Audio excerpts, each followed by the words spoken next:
act of bringing people into this fold of modern community. Some of these very kind of quiet infrastructures, like, oh, it's just an open wireless, it's just, wireless that people can get access to. Why is that important? It projects that, hey, there's somebody in the city that actually cares. There's someone that says, oh, hey, someone out there was thinking that, yeah, I could actually benefit from this. So CCTV is a tool of control. It's used by the police. It's used to suppress riots. It's used to track people. It's used to do all sorts of things.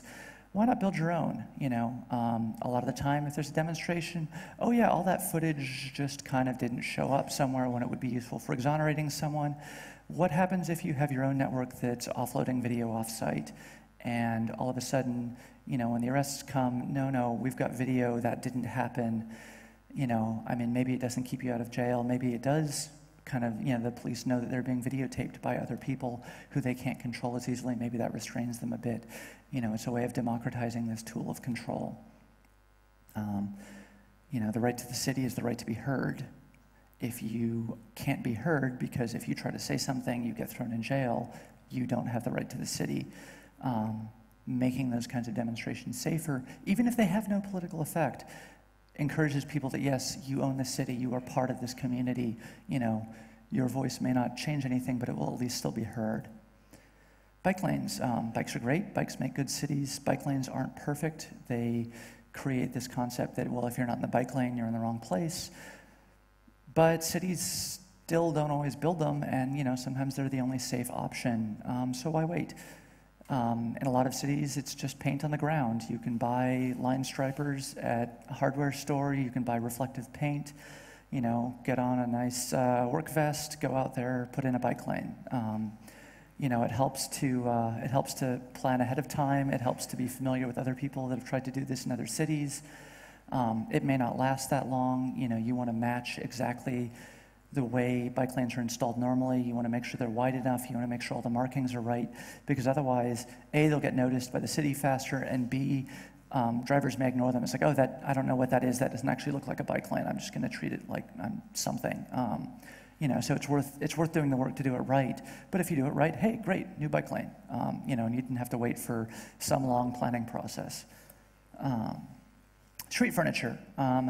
So the streets are what determine the degree of life in the city. If you have a dead street, you have a dead city.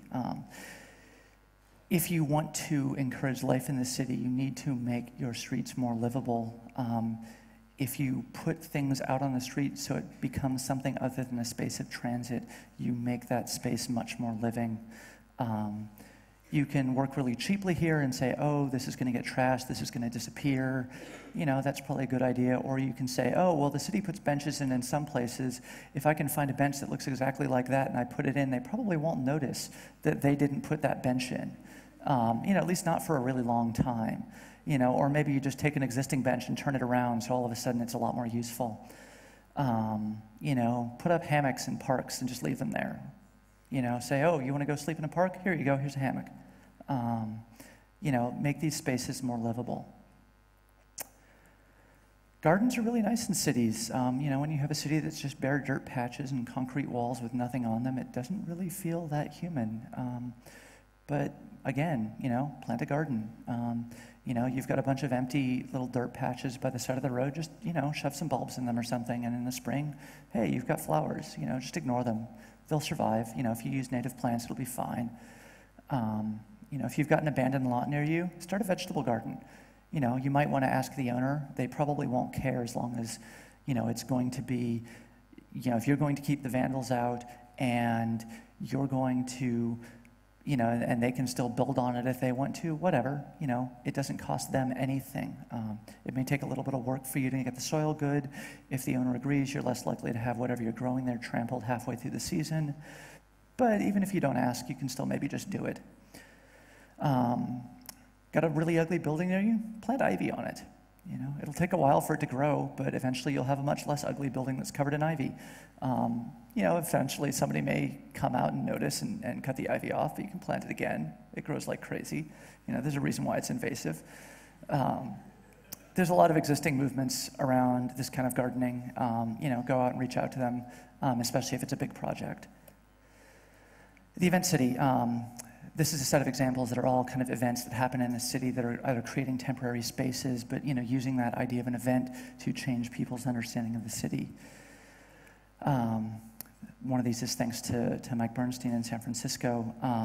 Mass transit's normally purely functional space. It's not somewhere where you go to play. It's not somewhere where you go to enjoy yourself. You don't go to meet friends on the subway.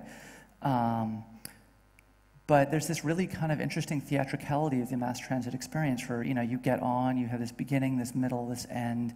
It lends itself to this sort of play very well. And if you can convince people that the train they take to work every morning is a fun, interesting place, you can convince them of almost anything in the city being fun and interesting. If you can make their commute fun and they actually get involved, this isn't about putting on a spectacle that's just, going to be kind of ignored. Again, that idea of spectacle. This is about getting people actually involved, getting people to actually play with you and interact. I think first about 6 or 8 months ago, Mike, a friend of mine, set up some BART swings, basically on the public transit in SF. You walk into a car right as it gets into the station, you hook some swings on, you walk out the door. And all of a sudden, hey, there's swings in the car. And then the important bit is you have a bunch of people who are actors in that car. And they say, oh, hey, swings, cool, get on, have fun. And then the first person gets off and points at some random stranger and says, you, come try this. And pretty soon you've got a car full of people playing. So if you're putting on this kind of spectacle, it's really important to get that kind of active pull, that kind of active involvement. If you want to hold a tea party in the city, don't just invite your friends. Invite the other random people who are in the car to have tea with you on the subway. If it's just you guys, it doesn't matter. It's not actually changing anything. You can use the public city as a playground. Conceiving of the city as a playground changes how people think about it, very directly. Games let us tell stories in cities. Those stories have meaning, they have power, people remember them over time. It can be a signal evening event. Slim and Audrey there are putting on Journey to the End of the Year this New Year's Eve, which should be a lot of fun. It's going to be a city game. You can talk to them afterwards if you're interested. It can also be a large ongoing event like SF0 is kind of all over the world, I guess. It's this kind of ongoing event that draws in all sorts of people. If you're only putting on these games inside your subculture, again, you're not reaching anyone new. You have to reach out. You have to reach people who wouldn't normally do this kind of thing and get them involved, because they're the ones, if you can change their ideas about the city, that actually changes things. Parking Day is another interesting one. This was started by a group in SF called Rebar a few years ago. You turn parking spaces into parks for a day. You pay the meter, lay down some sod, put in some trees. All of a sudden, hey, you've got a park. And these parks involve people. They get used like real parks. People come in and it's like, oh yeah, well, I don't really have to be at lunch too soon. I'll just go hang out in the park for 5 minutes on my way to the restaurant or whatever. They draw attention to the fact that a lot of our cities don't have that much open, public, hospitable, non-commercial space in them. And they also provide this really immediate affordance of, hey, there's a park right here. Space for art is really scarce, especially when money is scarce. And when money is scarce, there's a whole lot of commercial space which is laying empty. So why not use those too? It's not good for landlords if their spaces don't ever get used. Even if there's a rent-paying tenant in there, having a space open occasionally, aired out, that kind of thing is actually good for them. It has to get returned clean, all of this kind of stuff. There's going to be a certain amount of work there to make sure that the landlord's getting what they need. But even having people see that space and see, oh yeah, this space is here, it's for rent, it's available, helps them. So, it's beneficial to them and it can be beneficial to you because, hey, all of a sudden, you've got a free space to put up art. Maybe it's just in the windows, maybe you have, you do a whole bunch of work and you do like a three-day gallery that you have staffed so people can come in and see stuff, whatever. But it's free and it's space that's outside of the commercial gallery system so that artists who would not normally get exposure can actually get seen. You don't need bricks to create a third space. Third spaces are one of the really important concepts of space in cities. They're the spaces that aren't work or home, where we go to do things, where we go to socialize, where we go to work on projects, whatever. Get some plastic, drop cloth and tape it together and toss